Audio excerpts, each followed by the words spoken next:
All right, folks, this is going to be manipulating fractional exponents. You might notice that my essential question here is how do I simplify expressions with fractional exponents?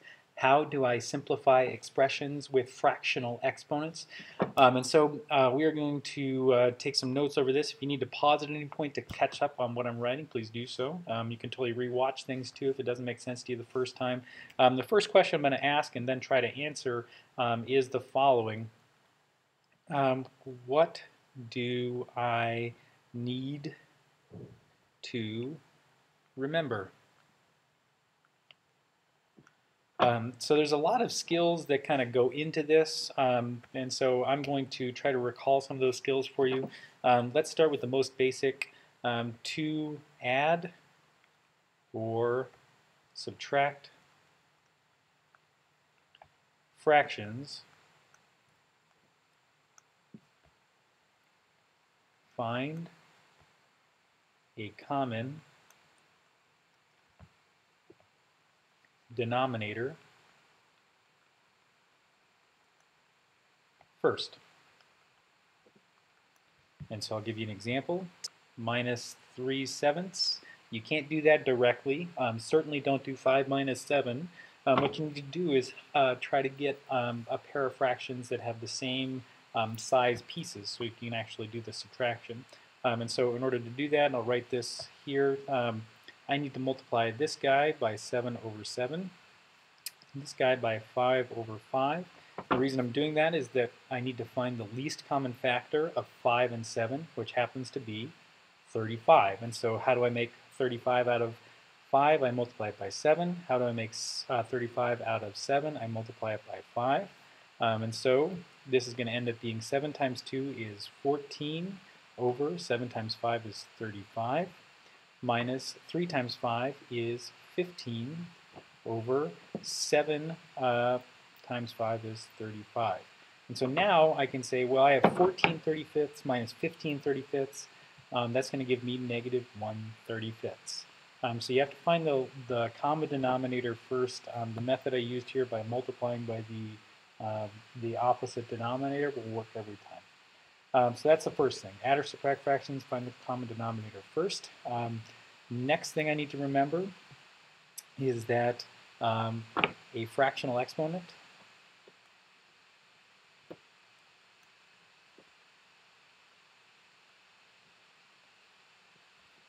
is just a root. A fractional exponent is just a root. And I'll give you two examples here. Example 1, the square root of x is equal to x to the 1/2. And example 2, the third root of 5 to the second is equal to 5 to the 2/3. The cube root becomes the denominator 3 in my fraction. Other than that, it's just going to, I'll just put a star next to it right now, exponent rules, which means I'll use the multiply to get rid of parentheses.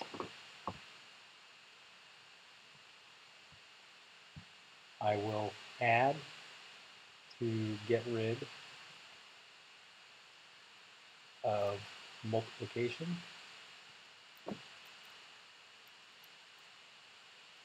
And I will subtract to get rid of division. Okay, so my next question here is, what are some examples? So let's go ahead and look at some examples here. Oh, we have a fire drill, so I'm gonna have to stop. All right, let's continue back from the drill. All right, what are some examples? So let's go ahead and look at this first example that I have from Khan Academy here. I have x to the 4/3 times, in parentheses, the 5th root of x squared. So the first thing I'm going to do is try to simplify the radical, because in order to apply my exponential rules, I need to get rid of that root. Root and radical are kind of synonyms here. So I'm going to take x to the 4/3. It's just going to stay the same. This is going to become x to the 1/5. All right, and that's going to be squared. So now I can use my power of powers rule, which means when I have parentheses, I simplify by multiplying. 1/5 times 2 gives me x to the 2/5. And so I have x to the 4/3 now times x to the 2/5. Now I'm going to use my addition to simplify multiplication, which means I need to add 4/3 plus 2/5. So I think of the least common factor. The least common factor in this case is 15. So I'm going to multiply this one by 5 times 5 to make the denominator 15. And this one by 3/3 to make the denominator 15. And so I get 20 thirds plus 2 times 3 is 6. Sorry, not thirds. 20 fifteenths over 6 fifteenths plus 6 fifteenths. And so that gives me a total of 26 fifteenths. All right, and so that means that my answer will be x to the 26 fifteenths. Now I want you to look really closely when I type this in here, because you have to use this programming language called LaTeX to get your answer into the Khan Academy thing. So first thing I'm going to do is I'm going to type x. I'm going to warn you right now, your iPad will automatically make this a capital X, and you need to make sure that it is lowercase. So go ahead and back up and retype it if you need to. Then I'm going to press the caret button, and it's going to tell me I'm going to start using some exponents, and then I'm going to put parentheses. Don't worry about the little fellow that's telling you I don't understand yet, because you just haven't completed the statement.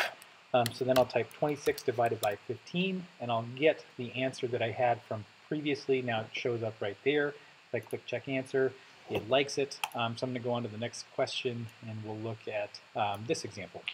All right. So second example here, I'll have x to the 2/5 over the square root of x cubed. And so I have x to the 2/5 over the square root of x cubed. I'm going to get rid of the radical first, and so that's going to give me, I'll work horizontally on this one, is what I like to do when you have division. So I have x to the 2/5 over, this is going to be x to the 1/2 cubed. Okay, so now I can use my power of powers rule to multiply.